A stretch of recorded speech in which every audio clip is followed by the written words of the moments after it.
obrolan serba ada, selalu ada untukmu.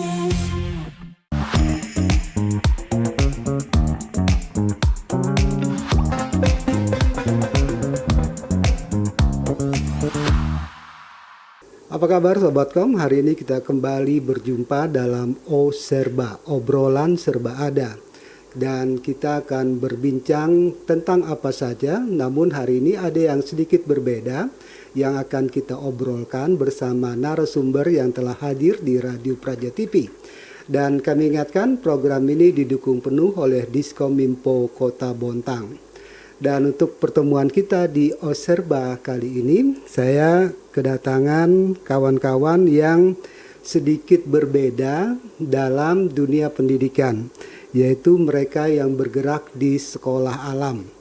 Telah hadir di studio kita Bapak Ustadz Muhammad Baihaqi SPD. Assalamualaikum Ustadz. Beliau ini adalah Kepala Madrasah atau MTS Alam Al-Hafiz Yayasan Baitur Rahman. Dan juga di studio telah hadir narasumber kita yang berikut, yaitu Ibu Ustazah Maimunah SPD. Assalamualaikum Ustaz. Waalaikumsalam warahmatullahi wabarakatuh. Beliau ini adalah Ketua Harian Bidang Pendidikan Yayasan Baitur Rahman. Nah, ini kalau dunia pendidikan ini kan semakin kesini semakin berkembang. Orang mungkin berpikir bagaimana caranya dapat memberikan wawasan pendidikan kepada anak-anaknya dengan cara yang menurut mereka lebih bagus. Kurikulum juga, walaupun kita agak bingung, kurikulum berpindah-pindah. Ya, kita orang tua cuma ikut aja, iyalah apa yang dilakukan oleh pemerintah. Nah ini Bapak Ustadz dan Ustazah lagi menggagas lagi yang namanya sekolah alam. Sebenarnya kalau kita pengen tahu apa sih perbedaan sekolah alam ini dengan sekolah-sekolah yang lainnya? Mungkin Pak Ibu dulu. Iya, gimana Bu? Baik, begini Mas Bram ya, atau Iya. biar awet muda dipanggilnya Mas.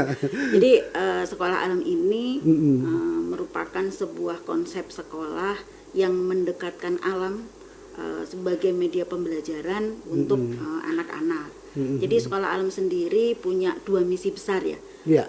Yang pertama adalah memperbaiki akhlak, sebagaimana sabda Rasulullah ya. Aku tidak diutus kecuali untuk memperbaiki akhlak mulia. Jadi misi besarnya itu yang pertama.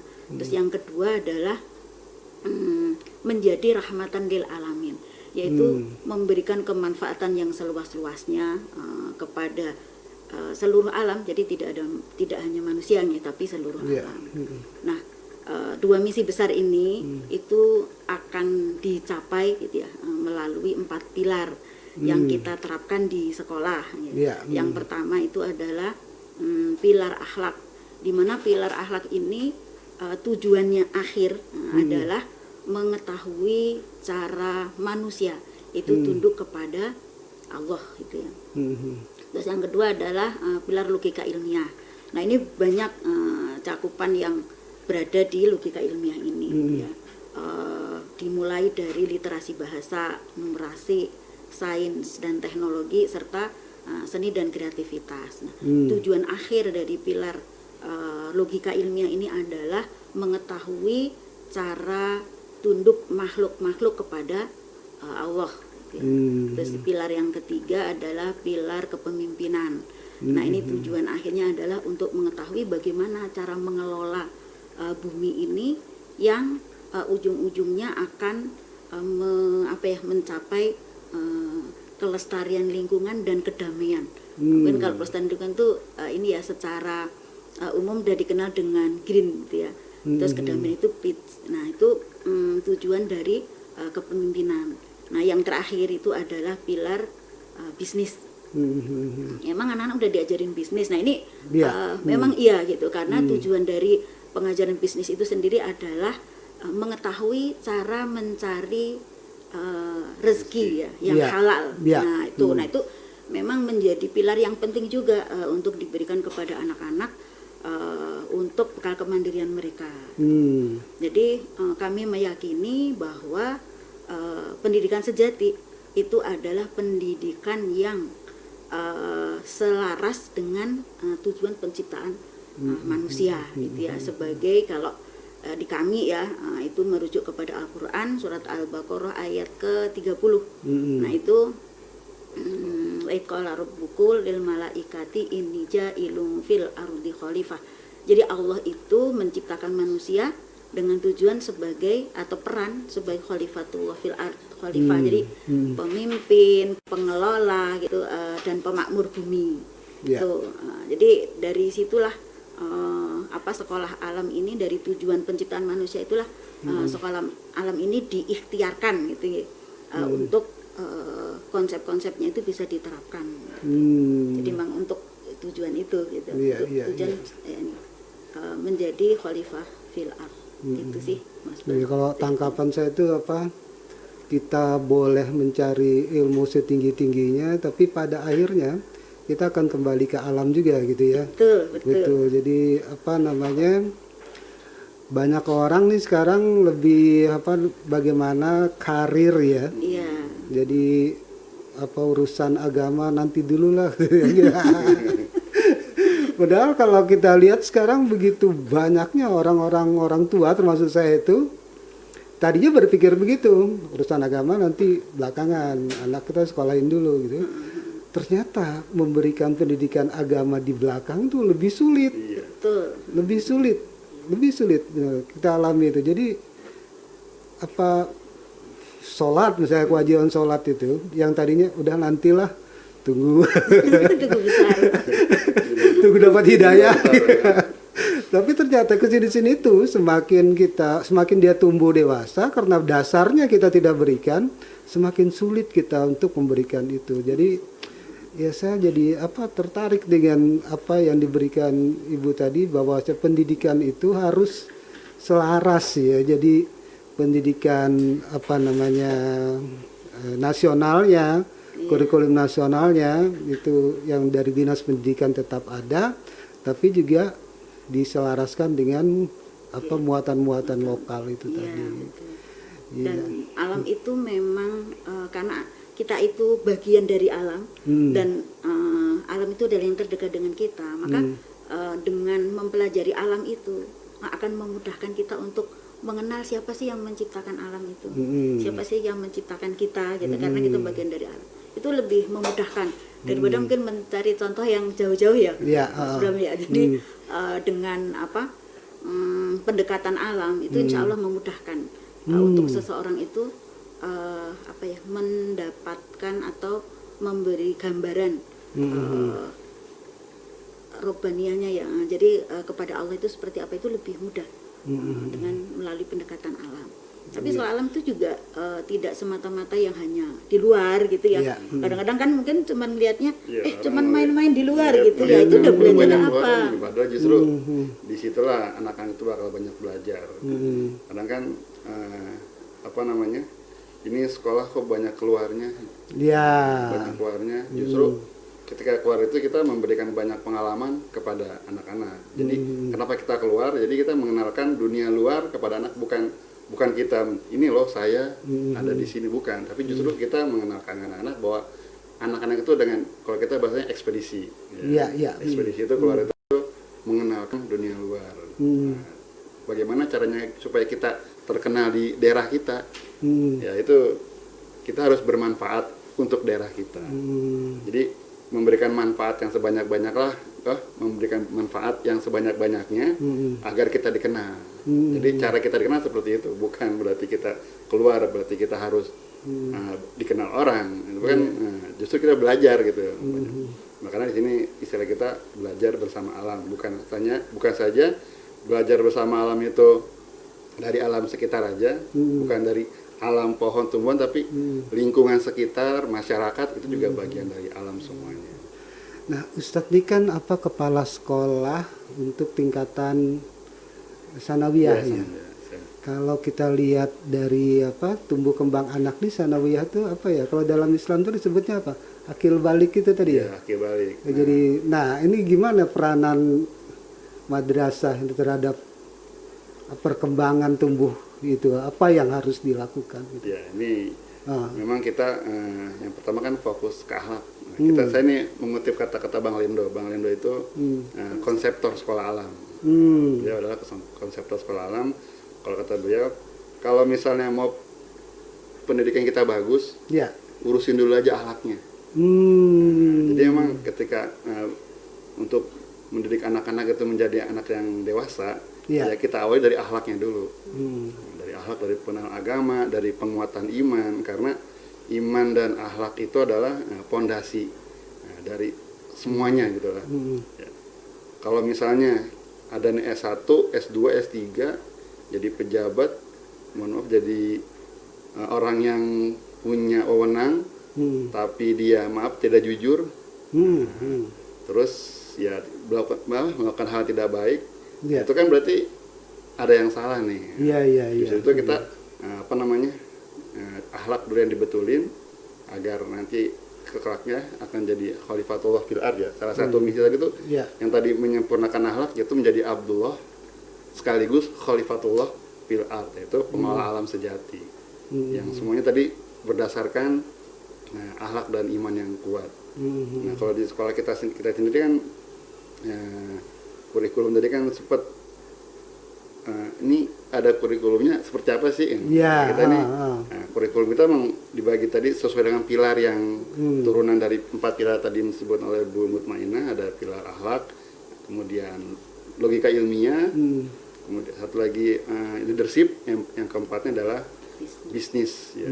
Kalau akhlak itu dengan ibadah, logika ilmiah dengan akademika, ya tadi itu dengan kurikulum mengasah anak-anak kognitifnya, kecerdasannya. Kemudian dari leadership kita ada kegiatan namanya outbound. Outbound. Jadi ada namanya outbound, kita namanya SAS, Sekolah Alam, Student Scout. Nah, di situ muatannya mulai dari ada keislaman, Islamika, life skill dan olahraga ya fisik. Kemudian kalau bisnisnya entrepreneurship. Jadi bisnis itu adalah tujuannya menumbuhkan jiwa entrepreneurship pada anak-anak. Dan ini yang akan mengantarkan anak-anak ini menjadi pribadi yang dewasa. Karena kalau yang kita pelajari ya dari Ustadz Aat itu, kalau di Islam itu sebenarnya nggak ada istilah remaja. Anak-anak dewasa. Oh langsung. Iya, karena istilah remaja itu baru muncul. 2 tingkatan. Muncul itu di abad awal abad 20 pada saat revolusi industri. Di mana pada saat itu orang tua fokus bekerja. Fokus bekerja, anak-anak di rumah ketinggalan nih. Akhirnya kan tidak ada yang mendampingi. Nah, mulai dari situlah kurang tanggung jawab, disiplin kurang karena tidak ada pendampingan. Benar. Nah, dan itu sampai sekarang ini jadi menyambar sampai sekarang nih. Sehingga Indonesia pun bahkan umat muslim pun jadi ikut-ikutan dengan istilah remaja ini. Jadi makanya kalau sekarang ini yang galau ya ABG ya remaja itu kan dibilang anak-anak, dia udah besar, dibilang udah besar tapi masih anak-anak gitu pemikirannya. Nah, makanya di sini ya kita juga selalu menanamkan ke anak-anak, apalagi yang sudah MTS ini, kalian ini anak-anak sudah dewasa. Apalagi di MTS ini di 3 level ini punya tingkatan. Di level 7 yang namanya Lamin Etam. 8 itu Lang-Lang Etam, kelas 9 Buana Etam. Lamin Etam itu fokusnya adalah menumbuhkan kedewasaan. Karena dia pindah dari SD ke MTS. Ya, sudah mulai saya udah tinggi nih levelnya. Disitulah kita mulai menanamkan kedewasaan itu. Makanya aktivitas ke sekolah alaman di MTS kelas 7 ini yang menumbuhkan kedewasaan itu. Baik dari sekolah maupun di aktivitas khasnya. Nah, kayak di kelas 7 itu ada kegiatan basic survival camp. Jadi ngecamp Pak, selama 3 hari 2 malam. Ada kegiatan itu. Ada live-in. Ada live-in.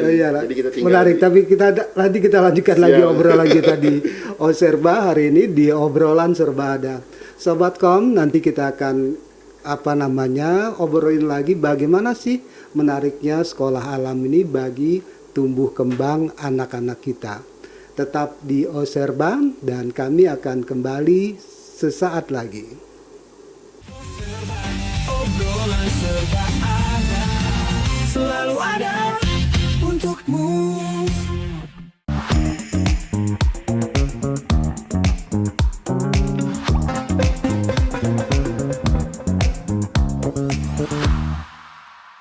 Sobatkom, kembali kita di Oserba, obrolan serba ada, persembahan dari Radio Praja TV dan didukung penuh oleh Diskominfo Kota Bontang. Terima kasih untuk Anda yang telah menyaksikan kami dan semoga program ini selalu dapat memberikan manfaat kepada Anda dan orang-orang terdekat Anda. Dan hari ini kita masih berbincang tentang seberapa menariknya sekolah alam ini bagi tumbuh kembang putra-putri kita ke depan, terutama Anda yang masih memiliki putra-putri yang mungkin belum terlambat untuk masuk sekolah alam. Tapi kalau sudah SLTA belum ya. Nah tadi Pak Ustadz saya tertarik tuh ada level-level itu tadi. Gimana tuh Ustadz? Jadi saya ngutip lagi nih dari kata-kata Bang Lindo dulu nih. Iya. Jadi sekolah alam itu bukan sekedar membangun sekolah, tapi kita sedang membangun peradaban. Nah, peradaban itu lewat dari kita ketika ngelihat kita sekolah itu membangun peradaban, lihat cirinya ini. Yang pertama itu kan sekolah itu tumbuh dengan masyarakat, tumbuh bersama masyarakat. Jadi ibaratnya antara sekolah dan masyarakat itu tidak ada batas. Ya, sekolah bagian dari masyarakat dan masyarakat itu bagian dari sekolah juga. Yang keduanya tadi itu yang saya sampaikan, kalau sekolah alam itu mencerminkan daerahnya, muatan lokalnya, lokal wisdomnya, dan development institunya juga. Jadi potensi-potensi yang ada di wilayah Bontang itu sekolah alam itu menjadi ciri khasnya. Ya, karena setiap sekolah alam pasti punya ciri khas beda nih. Jangan jauh-jauh antara Kalimantan dan Jawa. Bontang dengan Samarinda udah beda sudah.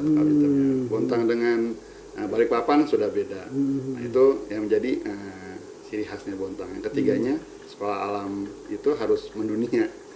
Harus mendunia dan harus kebermanfaatan itu harus terasa oleh bukan cuma masyarakat Indonesia tapi juga harus mendunia. Itu jadi cita-cita kita. Karena sekali lagi tadi peradaban itu akan berhubungan dengan masyarakat. Dari itu tadi itu ketika di level SD itu Bontang itu sudah dipelajari di level SD. Tadi kita mulai dari potensinya, persebaran penduduknya, makanan khasnya, ya banyak lah. Itu dari kelas 1 sampai 6 itu ada tahapannya. Nah, ketika sudah masuk ke level MTS, level berikutnya sebenarnya itu Bontang sudah selesai. Nah, ini kita sudah, tapi di kelas 7 ada kita namanya kegiatan matrikulasi bagi anak-anak yang dari luar sekolah Bontang. Ya, mungkin SD-nya bukan di Bontang tapi dari luar masuk ke situ. Nah, kita menyamakan persepsi tentang sekolah alam melalui kegiatan matrikulasi namanya. Selama 1 bulan. Nah, itu kita pahamkan tentang pilar-pilar sekolah alam, terus dengan berbagai macam kegiatan. Nah, itu 1 bulan bukan berarti ini berarti nggak ada pelajaran akademik dong, tetap ada. Nah, itu kita kaitkan semuanya. Atau misalnya pelajaran akademik itu kita bagi, insya Allah, dan itu tidak akan mengurangi beban belajar anak-anak. Bahkan jadi malah nambahnya dalam arti nambahnya pengetahuan makin bertambah lagi. Jadi kan kita kalau lihat kadang buku paket ngomonginnya daerah-daerah luar nih, jarang kan buku paket itu yang menjelaskan tentang kita sendiri, daerah kita sendiri. Maka dari itu kita yang harus membuat bukunya itu sendiri. Jadi kan mulai dari sejarah Bontang, anak-anak dibawa ke Bontang Kuala, cari sesepuh di sana, dibawa ke Guntung, cari sesepuh, nanya-nanya tentang Bontang seperti apa sih. Bahkan kita juga tahu ada istilah Bontang, bon ya, dari bon, tang. Jadi bon itu kumpulan, tang itu pendatang. Jadi Bontang jadi kumpulan pendatang. Bukan yang ngebon atau ngutang, bukan Pak ya. Jadi seperti itu kita tahu, seperti ini Bontang yang dulunya ternyata bagian dari Kutim. Kan anak-anak nggak tahu nih. Taunya dari kota Bontang, Jawa ternyata dulu Kutim. Kemudian Kukar dulu. Kukar. Kemudian jadi kota administratif, menjadi kota Bontang. Itu mereka pelajari semua. Nah, ketika naik level MTS, ini sudah cakupannya sudah mulai membesar lagi. Kalimantan Timur, Kalimantan, Indonesia, bahkan ya keluar negeri gitu. Itu tinggal kita bagaimana mengelolanya. Tadi itu di level MTS sendiri ada 3 tahapan. Nah, itu kita sebut istilahnya lamin, langlang, buana etam. Ya, lamin etam itu rumah kita kelas 7. Tadi fokusnya adalah menumbuhkan kedewasaan. Kemudian yang kelas 8 itu namanya langlang etam. Kita kasih namanya si petualang. Petualang itu ya melanglang, yang mulai keluar dia tuh, mulai keluar dan yaitu melanglang untuk belajar kontribusi sosial. Jadi mereka harus bisa berkontribusi sosial. Kemudian di kelas 9-nya namanya buana etam. Buana etam itu si harmoni bahasa kita. Sudah harus bisa bermanfaat. Minimal bermanfaat buat dirinya sendiri, keluarga. Ya, syukur-syukur bisa bermanfaat untuk masyarakat. Kita kan juga kan melihat dari usia juga, Pak. Syukur-syukur tadi ya kita lulus dari MTS ini keluar bisa mewarnai dari kebaikan-kebaikan. Saya kalau ke anak-anak itu apalagi yang sudah lulus, saya titipkan tuh warnai kebaikan-kebaikan yang sudah kalian dapat di sekolah ini. Anak-anak itu menjadi siar kalian, siar sekolah kalian di luar. Jadi tunjukkan kalau kita ini benar-benar ingin membangun peradaban. Nah, itu yang menjadi nanti nih anak-anak yang menjadi PR mereka nih, karena kita butuhnya di Baitur Rahman ini harusnya ada level MTS-nya MA-nya lagi atau SMA-nya. Nah ini insya Allah akan kelihatan sampai ke titik ujungnya itu. Tapi sebentar, ini muatan lokal ini diberikan dalam kelas formil atau anak-anak semacam ekskul gitu, atau ada mata pelajaran khusus? Masuk di kurikulum Masih sih di Pak. kurikulum. Jadi di pengembangan kurikulumnya. Kegiatan sekolah alam itu salah satunya memang menggali kearifan lokal. Yang itu nilai-nilainya itu memang harus kita terapkan di anak-anak, ya, Pak. Jadi kan sekolah alam itu dia memang menggiring ya, atau membersamai anak-anak menemukan bakatnya tanpa meninggalkan yang lokalnya gitu. Bahkan untuk menggali kearifan lokal itu kita yang ada kegiatan-kegiatan yang tujuan akhirnya itu untuk itu ya Pak Diki ya, untuk menggali kearifan lokal. Dulu ya ada Amazing Camp gitu, temanya apa nih, Bontangku. Nah itu sampai kita mendatangi tetua-tetua yang orang Bontang. Nah itu kita ini sih biasanya mewawancarai lah ya, Mas Bram. Jadi sebetulnya Bontang itu dulu sejarahnya seperti apa, terus kehidupannya seperti apa. Nah dari situ sebetulnya kita mau menanamkan ke anak-anak Bontang itu seperti ini gitu ya. Jadi jangan sampai meninggalkan istilahnya kearifan lokal yang ada di Bontang ya. Jangan sampai gini, Bontang itu kaya, tapi kita nggak tahu kekayaan apa yang ada di Bontang karena kita nggak mempelajari kearifan lokalnya. Nah seperti itu. Terus sekolah alam itu juga membersamai anak-anak menemukan bakat ya Mas. Jadi dari level yang bawah tuh dari level bawah itu memang anak-anak itu sudah difasilitasi gitu, dengan berbagai kegiatan untuk mereka itu menemukan sebetulnya aku tuh bakatnya apa ya gitu. Maka kegiatannya banyak sekali. Terutama yang ini ya, yang anak-anak bisa jalani. Nanti biasanya kalau sudah mulai nemu, itu bisa kita arahkan, kamu itu sebetulnya ini loh bagus di sini, terus bisa ikut ekskul ini. Maka di SD itu ekskulnya banyak, ragamnya banyak. Nanti biasanya akan mengerucut lagi tuh ketika di MTS. Nah itu udah mulai misalnya dulunya tuh sukanya olahraga itu. Ketika di SD, nanti di MTS tuh dia sudah mengerucut apakah olahraga yang yang individu gitu ya, atau yang berkelompok gitu ya. Jadi harapannya dengan mereka itu menemukan bakatnya, tadi tujuan akhirnya memang bisa bermanfaat untuk masyarakat itu udah sesuai dengan bakatnya. Itu akan tumbuh kebahagiaan tersendiri ketika melakukan aktivitas karena sesuai dengan bakatnya gitu sih. Saya ingat jadi masa-masa sekolah zaman saya dulu tuh. Ya zaman dulu itu kan istilah kejuruan tuh dimulai di tingkat MTS ini. Jadi dulu ada sekolah tata boga, ada sekolah teknik. Sekolah teknik itu lanjutan sebelum ke STM. Jadi udah dibagi sejak tingkat SLTP. Udah dipilih ada kejuruan sekolah tata boga, sekolah apa. Nah, dulu kita ingat ada SPG. Oh, SPG. Kan ada SGO. Jadi tuh fokus zaman dulu tuh. Kalau memang pengen jadi guru ya SPG. Pengen jadi guru olahraga SGO. Pengen jadi guru agama PGA. Jelas kalau zaman dulu. Jadi tidak boros usia ya. Jadi ini yang di kelas 7 kan belum saya jelasin ya, yang dewasa tadi, yang dewasa. Tadi kan salah satunya selain aktivitas sekolah itu kita tadi menumbuhkan keimanannya, akhlaknya, ibadahnya, karena kan pagi-pagi aja kita datang jam 7 itu, kalau di MTS Alam ini ada kelas baris namanya. Kelas itu setiap hari Senin sampai Jumat. Kelas baris itu yaitu sebelum kita belajar, pembelajaran dimulai, anak baris murojaah dan membaca Al-Quran sama-sama semuanya. Habis itu kita kasih motivasi, nasihat atau evaluasi, refleksi kejadian sebelumnya, kita kasih pengarahan di anak-anak. Baru melaksanakan, setelah itu melaksanakan sholat duha. Sholat duha baru kegiatan Al-Quran. Jadi sebenarnya program Bontang ini ya Bunda, ini kan ada seperti itu. Insya Allah kalau sekolah alam sudah dari awal kita berdiri sudah ada program seperti itu. Itu untuk kasus yang di akhlaknya. Nah, jadi untuk kedewasaannya itu di membangun leadership.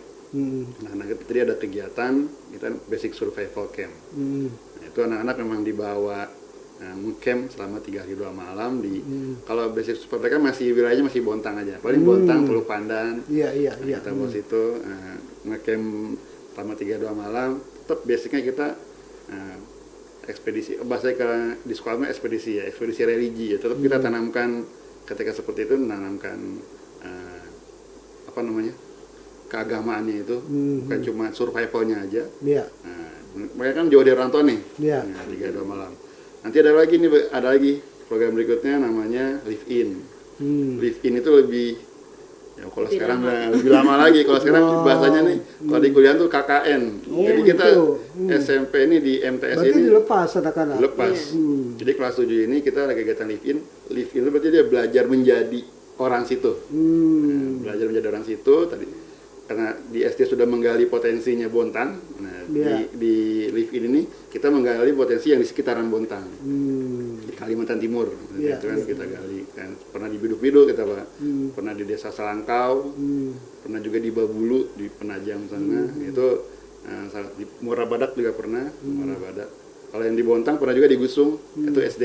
Kalau SD di kelas 5 mulainya. Kalau MTS kelas 7. Nah, ini udah kita tanamkan nih anak-anak ini. Jadi tinggal sama orang tua asuh, satu rumah itu 2-3 orang. Nah, jadi kita titipkan sama orang tua asuh ini. Dan ini yang luar biasanya, para orang tua alhamdulillah mempercayakan kita gitu. Dan percaya juga dengan kegiatan ini. Jadi kan luar biasa ini. Dan orang tua yang kita titipkan itu juga menerima kita, alhamdulillah gitu. Senang datang anak-anak. 2 pekan. Iya, ini menarik sebenarnya apa yang disampaikan untuk penambahan pengetahuan anak-anak itu. Cuma satu pertanyaan saya, Ustazah. Kalau nanti yang namanya ujian nasional itu diberlakukan, anak-anak kira-kira mampu nggak bersaing dengan mereka yang hanya belajar dengan kurikulum nasional tanpa muatan lokal itu tadi? Kira-kira gimana nih Pak Ustazah? Yang kita ini? Iya. Insya Allah sih kalau untuk tadi yang ngejar ujian nasional tadi, apalagi sekarang sebenarnya udah USB, sekarang udah bukan nasional lagi nih. Kalau tingkat SMP tingkat kota udah ujian bersama, alhamdulillah.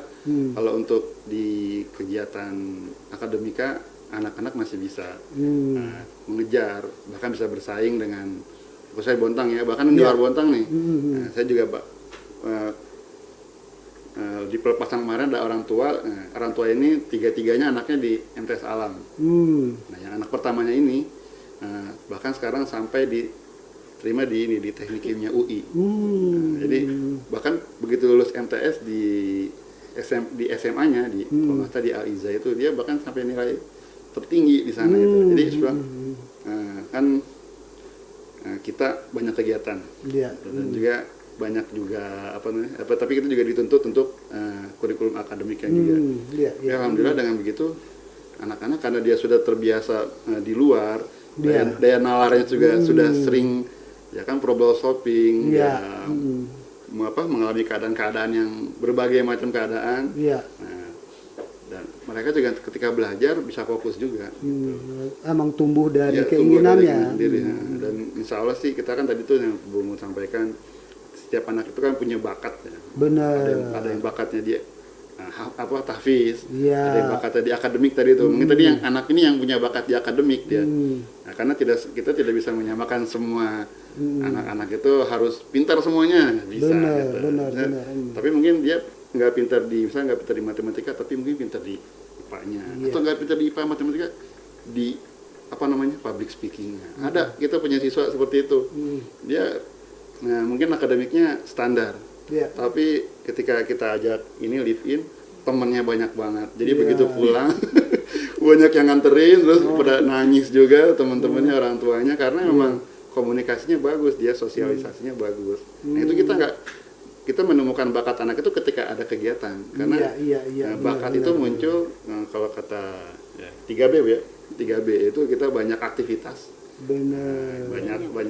Banyak bertemu orang dan berulang-ulang dan sering dilakukan gitu. Nah, itu jadi anak-anak jadi punya pengalaman dari situ, karena kan salah satu guru yang paling bagus tuh ya lingkungan, pengalaman. Iya, pengalaman dari Walaupun lingkungan. ada gurunya, guru harus dari guru bukan cuma guru di sekolah aja, di luar juga guru juga. Benar, Alam pun benar. guru juga gitu. Jadi intinya Iya. itu memang menyiapkan mental. Mental. Ketika anak-anak itu mentalnya sudah siap, belajar itu akan menjadi lebih cepat. Benar. Terus tadi dengan banyak pengalaman, dia itu akan banyak ide-ide gitu ya. Akan banyak bisa menyelesaikan berbagai permasalahan gitu, karena memang Iya. banyak aktivitasnya. Berbeda dengan yang mungkin hanya fokus di buku misalnya ya Pak. Iya. Gitu. Jadi kalau kami itu belajar, itu artinya berpikir. Jadi yang namanya berpikir itu bisa di mana saja, Iya. bisa bersama siapa saja gitu ya, bisa tentang apa saja. Maka itu adalah belajar. Itu untuk Iya. kami gitu Pak. Terus yang kedua kalau bersama itu berarti memang aktivitas. Bersama itu kan berarti melakukan aktivitas lah untuk mendapatkan pengalaman. Luar biasa. Jadi sekolah alam itu seperti itu sih. Iya. Kelas 8, 9 lebih seru lagi, mungkin waktunya nggak cukup. Jadi banyak, Kayaknya kita harus tambah waktu lagi di lain waktu kita ngobrol lagi karena waktu kita terbatas. Tapi ada sesuatu yang menarik, yang namanya belajar itu adalah berpikir. Iya. Jadi selama ini kan kita belajar cuma terpatok pada waktu. Kasih buku, kasih waktu, jam sekian baru boleh bebas. Tanpa pernah mengajarkan anak-anak itu memikirkan apa yang dia baca, apa yang dia lakukan. Ini menarik sekali sekolah. Tapi sayang sekali nih waktu kita udah habis. Terima kasih Ustaz, terima kasih Ustaznya atas kehadirannya di studio Praja TV. Dan Sobat Kaul, demikian perjumpaan kita di Oserba kali ini, dan nantikan kami pada episode berikutnya. Sampai jumpa. Assalamualaikum warahmatullahi wabarakatuh. Waalaikumsalam. Warahmatullahi wabarakatuh. Obrolan serba ada, selalu ada.